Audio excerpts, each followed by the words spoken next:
Vous êtes le corps du Christ et vous êtes ses membres, chacun pour sa part. C'est avec ces mots de l'apôtre Paul dans la première lettre aux Corinthiens que nous sommes accueillis ce matin.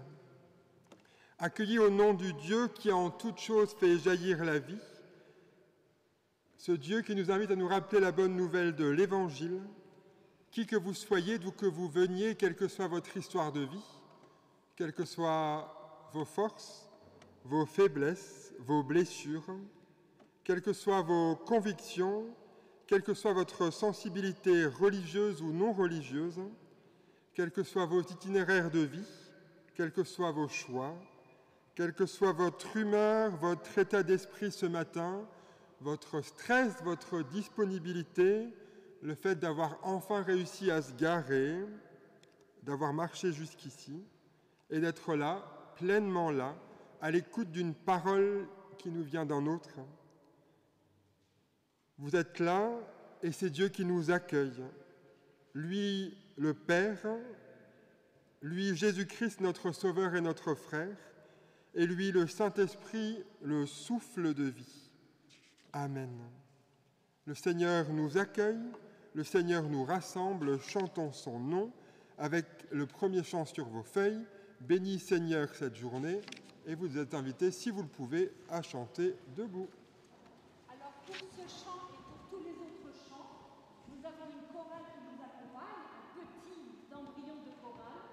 Et donc je vais me tourner vers eux quand c'est eux qui chantent. Et au moment où je me tourne vers vous, c'est vous qui commencez à chanter. D'accord ?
C'est dans l'amour et dans la joie de notre Seigneur que nous sommes accueillis ce matin, ici dans ce temple Saint-Étienne, pour ce culte de rentrée qui rassemble la dynamique mulhousienne et la paroisse associée d'Ilzac. Bienvenue à chacune et chacun, que vous soyez présents ici physiquement ce matin ou que vous soyez en communion par la vidéo. Par-delà les frontières géographiques, humaines, théologiques, culturelles, vous êtes ici chez vous pour ce temps de prière, de chant et d'écoute d'une parole de vie qui nous est adressée par Dieu dans l'aujourd'hui de nos vies. Et c'est justement ce Dieu de la vie que nous voulons chanter, victoire au Seigneur de la vie, et si vous le pouvez, vous êtes invités à chanter debout. Amen.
Ce matin, nos sources et nos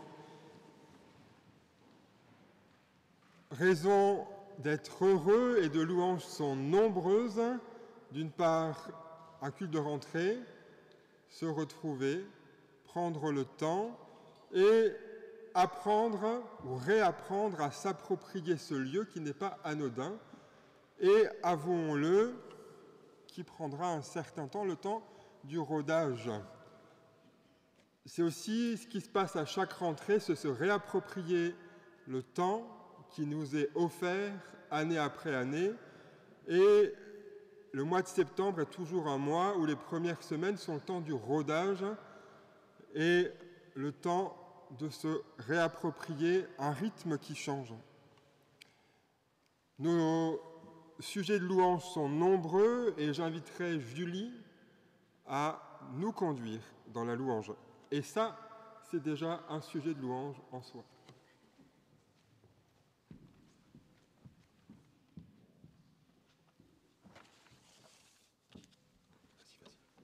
Nous voulons dire merci à Dieu dans la prière. Merci, Seigneur, pour les semaines d'été, pour les découvertes et les rencontres, pour le soleil et pour le vent, pour le silence et l'amitié, pour l'activité et le repos. Merci pour ce trésor. Merci, Seigneur, pour cette rentrée, pour les choses à apprendre et à comprendre, pour l'idéal et pour la réalité, pour l'exigence et pour la bienveillance, pour ce qui change et ce qui se continue. Merci pour ce trésor. Merci parce que tu appelles sans cesse des hommes, des femmes, des enfants à te suivre pour vivre ton exigence d'amour dans leur vie quotidienne. Tu peux répondre à ton appel, quitter ce qui me sécurise et risquer l'aventure de la confiance, parce que je peux compter sur toi. Tu sais ce qui me fait peur, tu sais ce qui me réjouit, tu m'accompagnes, tu mets sur mon chemin des personnes pour m'aider. Merci pour ce trésor. Amen.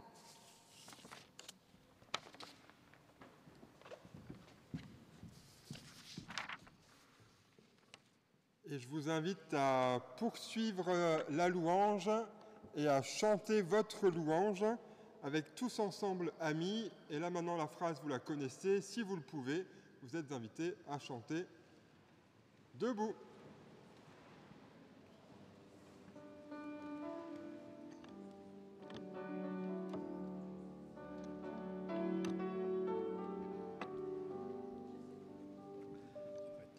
C'est celui-là qui est bon.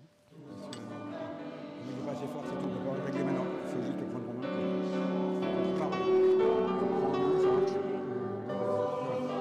Il tiendra pas dedans, c'est pas le même accroche. Tu prends en main, c'est tout. Ou alors tu le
Déposons nos vies entre les mains de Dieu.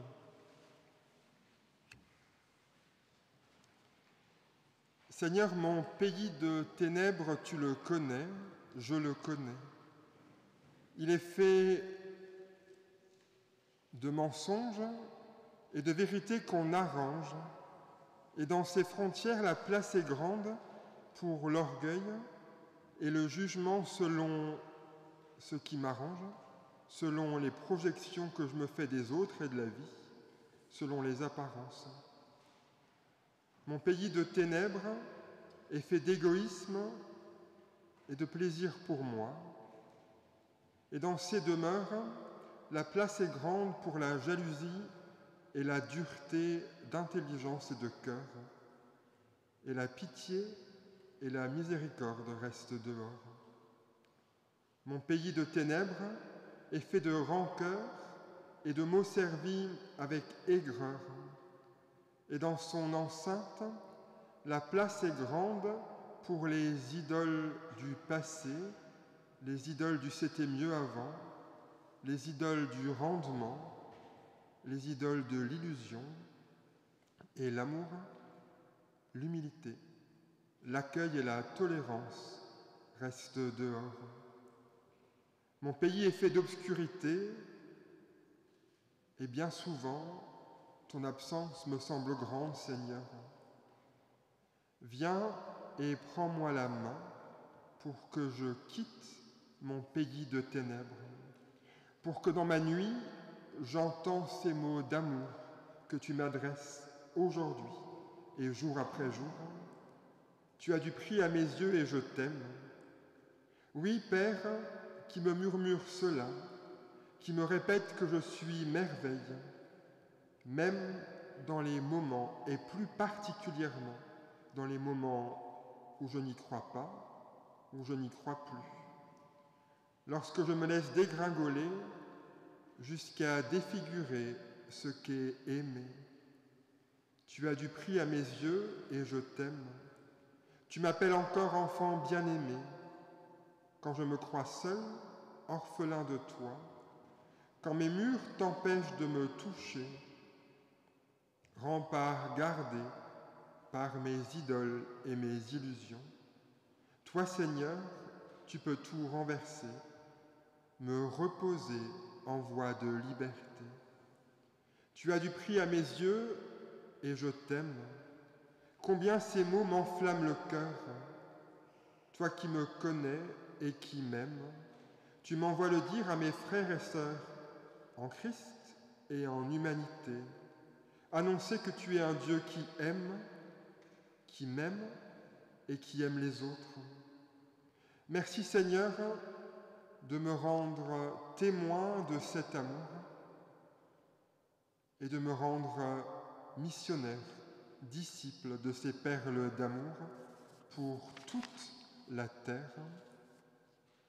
Vous êtes le corps du Christ et vous êtes ses membres, chacun pour sa part. À Dieu seul soit la gloire. Amen. Mon seul abri, c'est toi. Nous voulons chanter cette reconnaissance pour Dieu qui nous conduit déjà vers la confession de foi tout à l'heure. Et si vous le pouvez, vous êtes invités à chanter debout.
Nous venons de le chanter et je vous invite à le dire avec moi.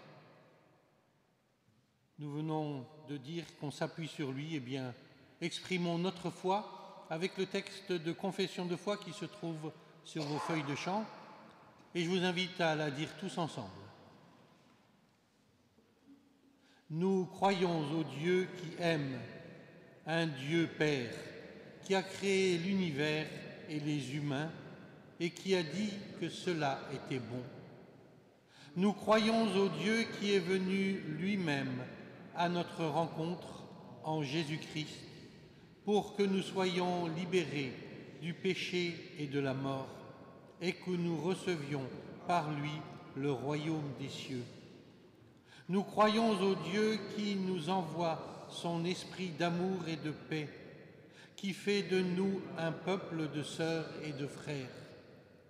Nous ne croyons pas en un Dieu bourreau ou vengeur. Nous ne croyons pas en un Dieu qui écrase l'être humain pour mieux s'élever. Nous croyons au Dieu d'amour qui donne leur vrai sens à nos vies et à nos communautés, dès aujourd'hui et pour l'éternité. Amen.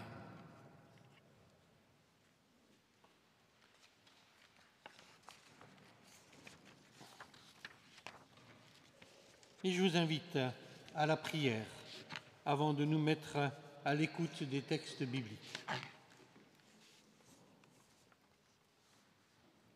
Seigneur, nous venons de dire publiquement notre foi en toi, notre confiance en ta présence dans nos vies. Que cette présence soit maintenant renforcée, affermie par l'écoute de ta parole. Par ton esprit, parle-nous, enseigne-nous, fais-nous découvrir jour après jour combien tu es le Dieu qui nous étonne. Amen. Je vous invite maintenant à écouter tout d'abord dans la lettre de Paul aux Corinthiens, la première, au chapitre 12, les versets 12 à 27.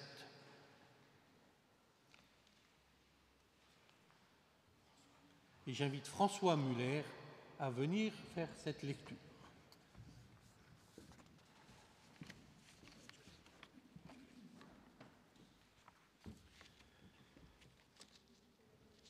Premier épître de Paul aux Corinthiens, chapitre 12, les versets 12 à 14 et le verset 27. Car comme le corps est un et a plusieurs membres, et comme tous les membres du corps, malgré leur nombre, ne forment qu'un seul corps, ainsi en est-il de Christ. Nous avons tous en effet été baptisés dans un seul esprit, pour former un seul corps, soit juif, soit grec, soit esclave, soit libre. Et nous avons tous été abreuvés d'un seul esprit.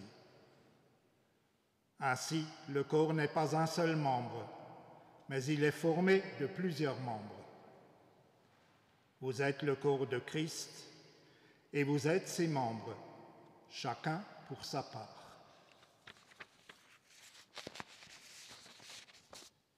Et dans l'évangile de Jean, vous entendez au chapitre 13 les versets 31 à 35. Jésus dit: Maintenant, le Fils de l'homme a été glorifié, et Dieu a été glorifié en lui. Si Dieu a été glorifié en lui, Dieu aussi le glorifiera en lui-même, et il le glorifiera bientôt. Mes petits enfants, je suis pour peu de temps encore avec vous. Vous me chercherez, et comme je l'ai dit aux Juifs, vous ne pouvez venir où je vais. Je vous le dis aussi maintenant. Je vous donne un commandement nouveau. Aimez-vous les uns les autres, comme je vous ai aimés.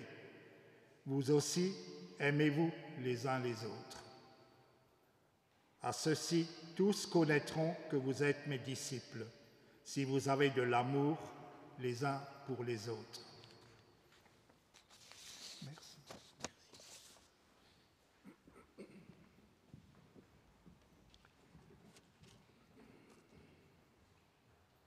Invitons le Seigneur à venir habiter dans nos âmes. C'est ce que je vous invite à chanter maintenant.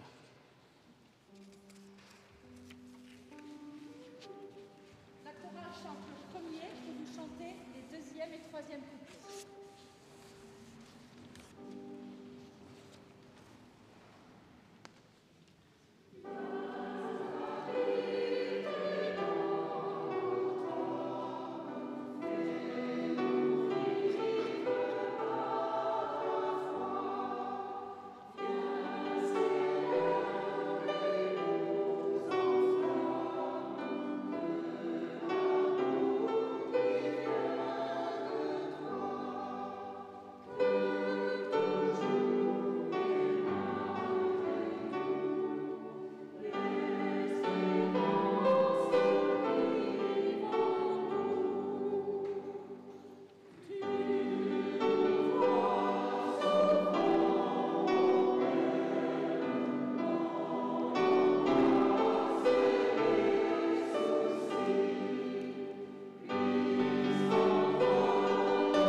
Quelqu'un peut me dire ce que c'est ça?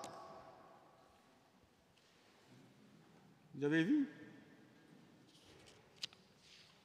Ce matin, lorsque Emmanuel a ouvert la porte du temple, il a trouvé ça sur la scène. Mais qu'est-ce que ça? Hier soir, ce n'était pas là. La porte a été fermée comme chaque soir à 19h et ce matin, nous avons trouvé ça. Alors pourquoi ça est là? Qu'est-ce que ça peut bien signifier?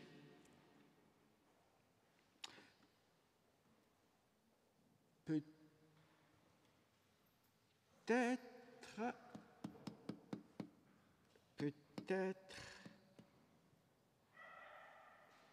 que c'est une œuvre offerte par un... Joachim, tu peux venir un instant?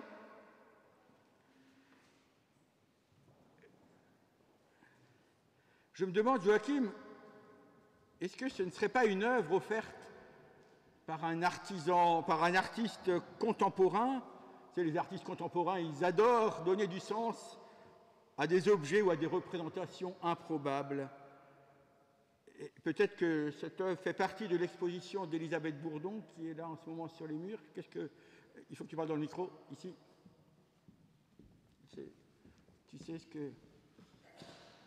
Je suis désolé, je ne sais pas du tout ce que ça fait là. Je suis venu ce matin, tout comme toi, et j'ai découvert ça sur la scène. Je ne sais absolument pas ce que ça fait là. Je suis désolé, vraiment. Désolé.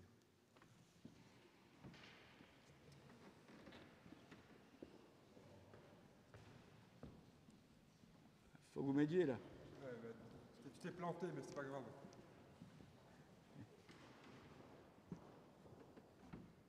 Moi, ça me fait penser à rien du tout. Je suis désolé, j'ai vraiment pas la réponse, Jean-Mathieu. Et moi, je vais te corriger, c'est pas de l'art contemporain, c'est de l'art conceptuel, et j'aime vachement bien ça.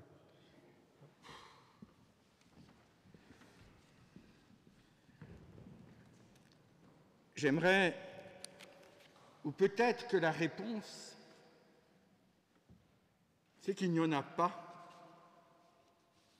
Peut-être que vous vous demandez depuis le début, qu'est-ce que c'est ça? Vous connaissez peut-être l'expression d'origine anglaise qui dit « il y a un éléphant dans la pièce ». C'est pour désigner une chose que tout le monde voit mais dont personne n'ose parler. Et si on arrêtait de se poser des questions?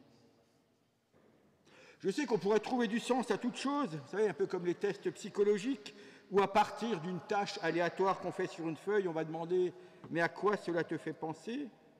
Alors vous êtes peut-être en train de vous demander « à quoi est-ce que cela me fait penser ?» Vous aimeriez une explication.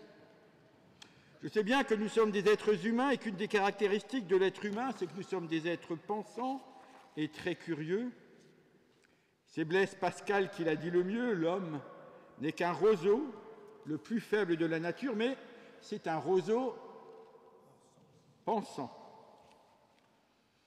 Alors je pourrais vous demander, qu'est-ce que vous voyez là? À quoi cela vous fait-il penser? Et chacun dirait, moi j'y vois ceci, moi j'y vois cela. Ce serait un exercice attrayant, distrayant, mais non. Je vous dis, arrêtons de penser, arrêtons de chercher, arrêtons de réfléchir. Cet objet est là. Avons-nous besoin de savoir pourquoi? Avons-nous besoin de savoir ce qu'il signifie? Avons-nous besoin d'avoir une explication pour tout? Avons-nous besoin de tout comprendre? Avons-nous besoin que tout ait du sens? Avons-nous besoin de donner notre opinion sur tout? Et si, un instant, ici, dans un culte, nous nous disions, rien qu'une fois, qu'il n'y a pas toujours de pourquoi, ni de pourquoi? Est-ce qu'il n'y a pas des choses que nous pourrions simplement accueillir comme un don? Nous dire, cet objet est là, il nous a été donné ce matin, je ne sais pas pourquoi, ni pourquoi, je ne sais pas par qui, et je n'ai pas besoin de le savoir. C'est comme nous ici, notre communauté rassemblée ce matin. Regardons-nous, regardez-vous. Je sais qu'il y en a ici qui ont une généalogie protestante qui remonte à la Réforme. D'autres sont issus de communautés locales comme Saint-Martin, Saint-Jean, Saint-Marc, Dornac, Terre-Nouvelle, Ilzac. Il y a des personnes qui sont en recherche, qui sont peut-être entrées dans un temple pour la première fois de leur vie, pour voir, pour jeter un œil. Il y a des jeunes ici qui sont peut-être pleins d'envie ou de révolte, des moins jeunes qui sont pleins de peur, attachés à conserver les choses telles qu'elles ont toujours été. Il y a aussi des jeunes attachés à la conservation et des moins jeunes qui veulent que ça bouge, bien sûr. Il y a parmi nous des personnes qui votent à droite, d'autres à gauche, d'autres au centre, certains très à droite, d'autres très à gauche, certains ne votent pas. Il y a parmi nous des gens qui ont des fins de mois difficiles, d'autres qui peuvent voir venir quelques centaines de fins de mois sans crainte. Mais là, je suis en train de vous catégoriser selon des catégories qui ne sont que le fruit de mes pensées. Tout ce que je vous dis sur vous, ce ne sont que des histoires que nous nous racontons à nous-mêmes. Voter ceci ou cela, avoir telle ou telle opinion, se poser telle ou telle question. C'est utile de se raconter des histoires, mais attention à ne pas faire de nos histoires des catégories, des castes, des clans, des tribus. Vous connaissez peut-être le jeu du marais, on fait se lever, on fait cela souvent avec les catéchumènes en début d'année, on fait se lever tout le monde et puis on leur propose de se regrouper. On va mettre les moins de 20 ans ici, les blonds ici, les brunes là, les végés au fond à gauche, les viandards au fond à droite pour qu'ils ne se croisent pas. On mettra ceux qui aiment les maths, les langues, l'histoire, les jeux vidéo dans un coin, les célibataires, les couples mariés, les aigris, les joyeux ailleurs, ceux qu'on aime bien, ceux qu'on ne supporte pas, ceux qu'on admire, ceux qui ont la touche, ceux qu'on n'approche pas. Qui sommes-nous vraiment? Est-ce que nous sommes ce que nous disons être? Est-ce que nous sommes ce que nous croyons être? Est-ce que nous sommes ce que nous voudrions être? Est-ce que nous sommes ce que les autres disent de nous? Et si rien de tout cela n'était vraiment vrai, ni essentiel? Et s'il n'y avait pas besoin de nous définir, de nous enfermer dans une définition? Je ne dis pas qu'il ne faut pas penser, qu'il ne faut pas réfléchir le monde. Comme le disait Pascal, ce qui nous fait humains, c'est de penser, de questionner. La question, qui d'ailleurs est au cœur de la tradition juive dont nous sommes les héritiers, mais la question ne suffit pas. La question manifeste aussi notre limite d'humain, parce que la question doit toujours accepter de rester question. Parce que la question doit résister à la tentation de trouver la réponse. Parce que le pourquoi doit toujours rester ouvert. Pourquoi sommes-nous rassemblés ce matin, bien que nous soyons chacun et chacune tellement différents? Qu'est-ce qui nous lie fondamentalement? Le dernier verset de l'Épître aux Corinthiens que nous avons entendu dit « Vous êtes le corps du Christ, vous êtes le corps de Christ, et vous êtes ses membres, chacun pour sa part. » Qu'est-ce qui nous unit? Une culture, un niveau social, un centre d'intérêt? Non. Qu'est-ce qui nous unit? Des convictions communes, une religion, une confession? Je ne crois pas non plus. Des conceptions théologiques peut-être, une même approche du religieux? Certains parmi nous croient aux miracles, comme des événements physiques réels. D'autres en font des symboles. Certains croient en une résurrection comme un événement historique, d'autres la comprennent simplement comme une ouverture au mystère. Tout cela, en fait, ce ne sont que des histoires que nous nous racontons. Mais ce qui nous lie, c'est une seule et unique chose, c'est la foi en Christ. C'est cette foi qui nous constitue en communauté. Une communauté qui n'est pas le fruit d'un choix, d'une décision, d'une volonté de notre part.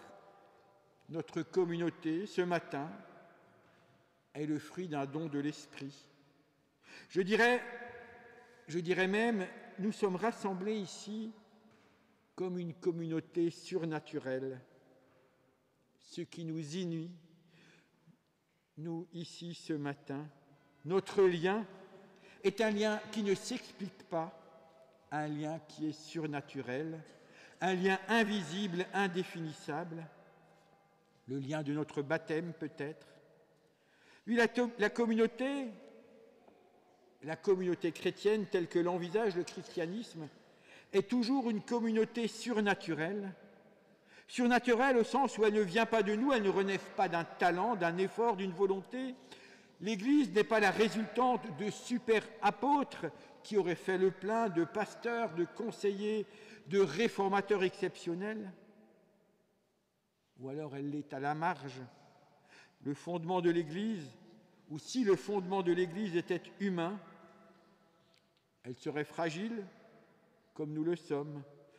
Elle serait mortelle comme nous le sommes. Or, ce qui la rend forte, indestructible, c'est que l'Église, la communauté chrétienne, est un lien surnaturel ou est tenue par un lien surnaturel voulu par Dieu. Notre identité, pourquoi suis-je là? Qui suis-je? Est ainsi aussi une identité surnaturelle en Christ, par Christ. La seule réponse au pourquoi est Dieu. Et pour nous chrétiens, le Christ. Dans un monde où la question des identités qui s'affrontent est parfois préoccupante, dangereuse, en Christ, nous héritons, nous pourrions dire, d'une transidentité, c'est-à-dire une identité ouverte, inclusive, indéfinissable, sinon par le nom d'un autre, une identité qui ne peut jamais se définir par ses limites, par ses frontières, mais seulement par son ouverture. Notre nom véritable avant d'être Julie, Mathieu, Brigitte, est Christ. Vous me trouverez peut-être un peu idéaliste, vous me direz, oui, une communauté surnaturelle, pourtant il arrive parfois que des chrétiens se chamaillent, se divisent, se séparent, soient en conflit. En effet, lorsqu'ils perdent de vue le fondement de leur lien, qui est le fait de faire partie du même corps de Christ, lorsqu'ils font passer leurs idées, leurs idéologies, leurs certitudes, leurs émotions, leurs convictions, leurs définitions, leur vérité, leur identité, avant leur foi en Christ, ou lorsqu'ils travestissent le Christ en l'habillant de leurs propres réponses, de leurs propres opinions, de leur propre histoire.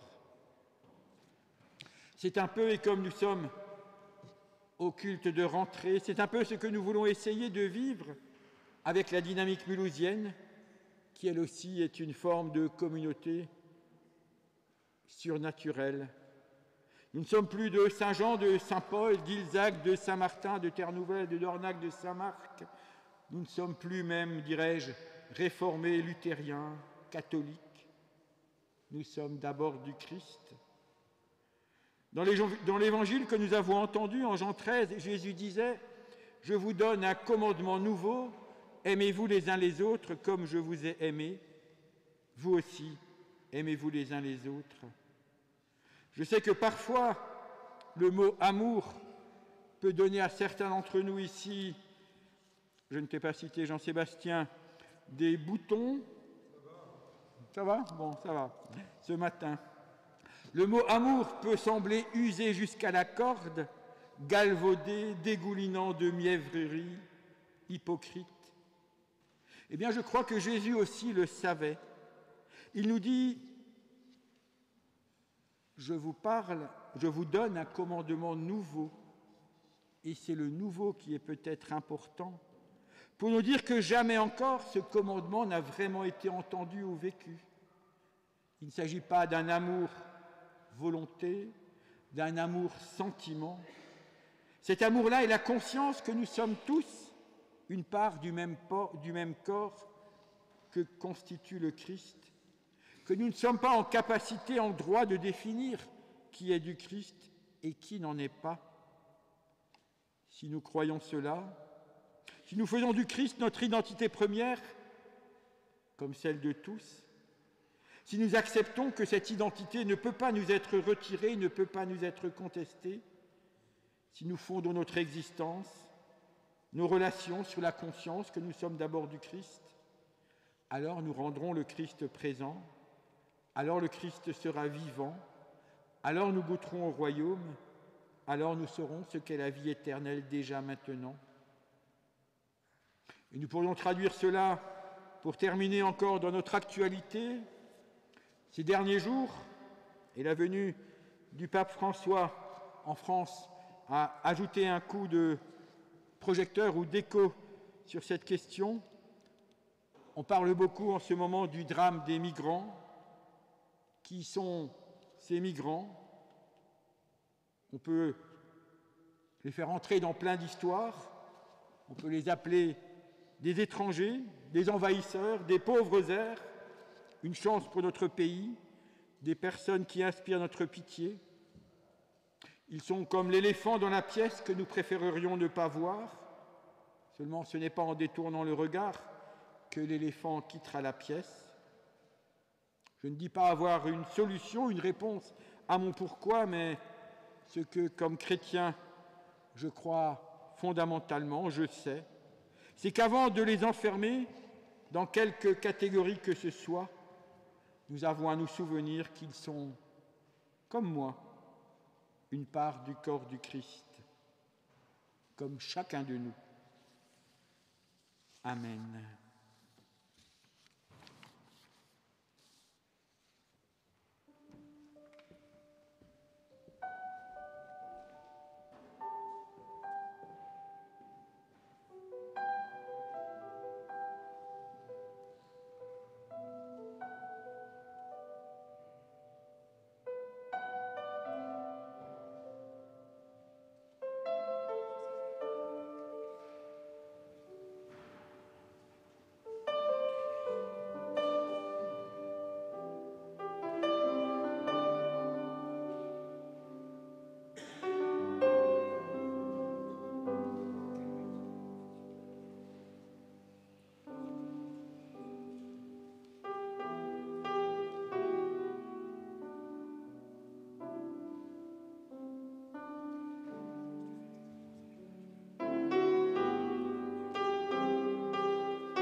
vous êtes le corps de Christ et vous êtes ses membres, chacune et chacun pour sa part. Alors, sur votre fiche de culte, il y a marqué « mot d'ordre ». Nous savons que si Christ nous commande d'aimer, nous ne pouvons aimer sur commande. Alors, prenez ceci, ce verset, comme une proposition, comme une invitation qui vous est faite à toutes et tous ici rassemblés, en Église et hors les murs de nos églises, pour le monde entier. Vous êtes, vous, chacune et chacun d'entre vous, le corps de Christ, et vous êtes ses membres, chacune et chacun pour sa part.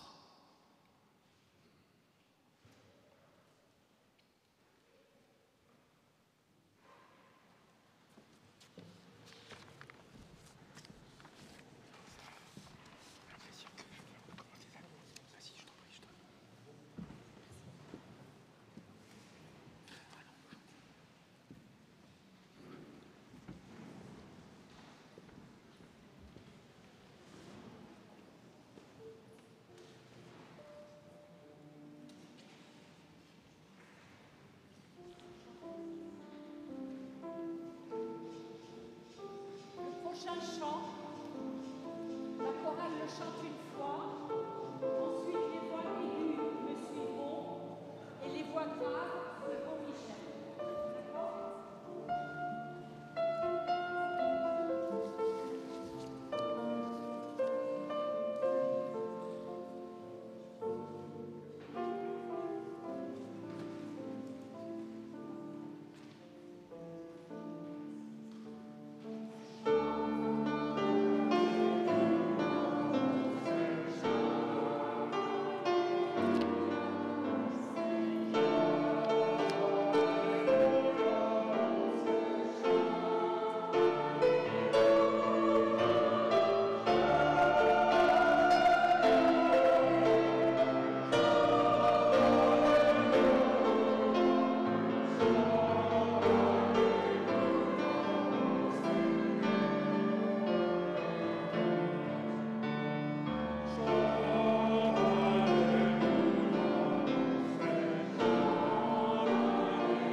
Comme c'est la rentrée, comme il se passe beaucoup de choses dans nos paroisses, nous vous avons préparé une petite feuille qui se trouve dans vos feuilles de culte.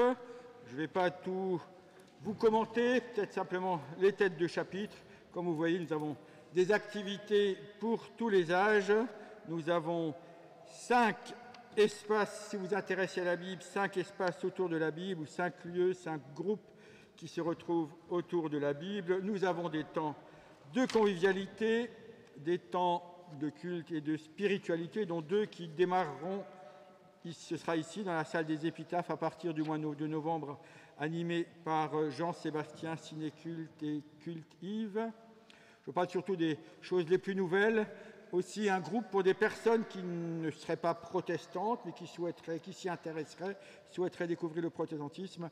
Il y aura une réunion de présentation le 4 octobre à Saint-Martin. L'idée, c'est de mettre en place une forme de groupe de découverte du protestantisme. Différents groupes musicaux ou artistiques qui se rencontrent. Et puis, et là je pointe surtout les 2 conférences à venir, puisqu'elles auront lieu ici, tout un certain nombre d'événements culturels. C'est surtout mardi soir, nous aurons une conférence de Jean-Louis Schlegel, c'est un partenariat avec le Centre Porte Haute, et le mardi suivant, ce sera Lita Bassé. On se retrouvera également ici au Temple Saint-Étienne. Ça, c'est des affaires courantes un petit peu, mais maintenant, j'aimerais remercier infiniment, énormément, toutes les personnes qui sont sur la scène.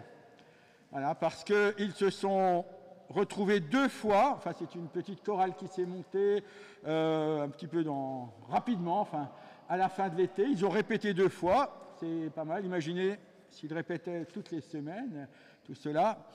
Remercier Brigitte Collard qui les a accompagnés, formés, encadrés, tout cela. Et puis, encore plus fort, remercier Mathieu Schweiger, parce que Mathieu, alors lui, il a accepté, ça devait être jeudi, de venir jouer. Il nous manquait encore un pianiste, donc dans l'urgence, et avec le sourire et tout ça, il a accepté. En plus, il s'est libéré d'obligations familiales, enfin, si vous saviez, voilà, tout ce qu'il a dû mettre en place. Enfin, il est là, il est avec nous, c'est super. Et puis, puisque j'évoque Mathieu Schweiger, il est aussi marié, m'a-t-on dit, et sa femme participe à un concert cet après-midi où joue, je ne sais pas. Est-ce que, Mathieu, tu peux juste nous dire un mot, parce que c'est un concert qui se passe à Sainte-Marie. Voilà, donc on est de toute façon partenaires, donc c'est l'occasion de les occuper cet après-midi. C'est gentil, merci pour la proposition de faire part de ce concert. C'est un concert qui se donnera cet après-midi, donc à 17h, dans le cadre de la programmation de musique ancienne à Sainte-Marie. Je ne joue pas, mais mon épouse jouera. Mon épouse est violoniste baroque. Elle sera accompagnée par une violoncelliste baroque, Sarah Ledoux, et une claveciniste mulhousienne qui est Elisabeth Gélis. Au programme de la musique de ce grand compositeur allemand de la période baroque qui est Telemann, compositeur à la liste d'œuvres immense. Là, c'est un programme de musique de chambre qui s'appelle Sonates et Fantaisies, des fantaisies pour violon seul, des sonates pour violoncelle et clavecin, et puis des sonates en trio, violon, violoncelle et clavecin. C'est cet après-midi à 17h. Merci. On a le droit d'applaudir tous ceux qui sont sur scène. Merci pour... voilà.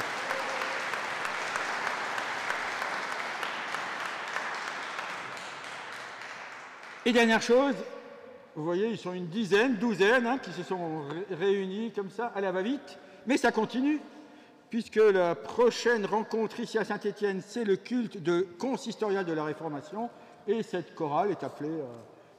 à se déployer. On sait déjà qu'il y a pas mal de choristes qui viennent aussi de Tannes et tout ça, qui viendront de Tannes. Donc, samedi prochain, il y a une répétition. Vendredi prochain. Alors, vendredi prochain, à Saint-Martin, à 20h, ouais.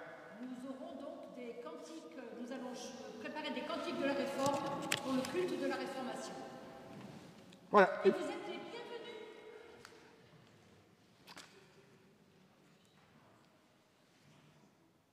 À la fin du culte, il y a un apéritif, il y a un moment. Ah oui, et une dernière chose à laquelle je pense, il y a des parents de catéchumènes qui sont confirmants ici. Si vous avez un petit moment, on se retrouvera tout de suite à la fin du culte dans la salle derrière des épitaphes pour parler de la date de la confirmation. Je vais profiter du fait que vous soyez là pour essayer de fixer cette date-là. Joachim.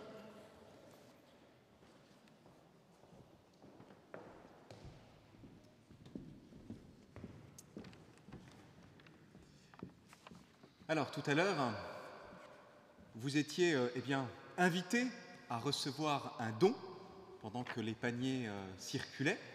Et un grand nombre d'entre vous ont donné également. Et c'est bienvenu. Et le temps de l'offrande, c'est aussi maintenant. Donc, il y a des paniers qui vont encore circuler parmi vous. Ce n'est pas forcément une invitation à donner 2 fois, quoique ce n'est pas impossible. Alors, vivons maintenant le don, le temps du don et du partage, le temps de l'offrande, c'est maintenant.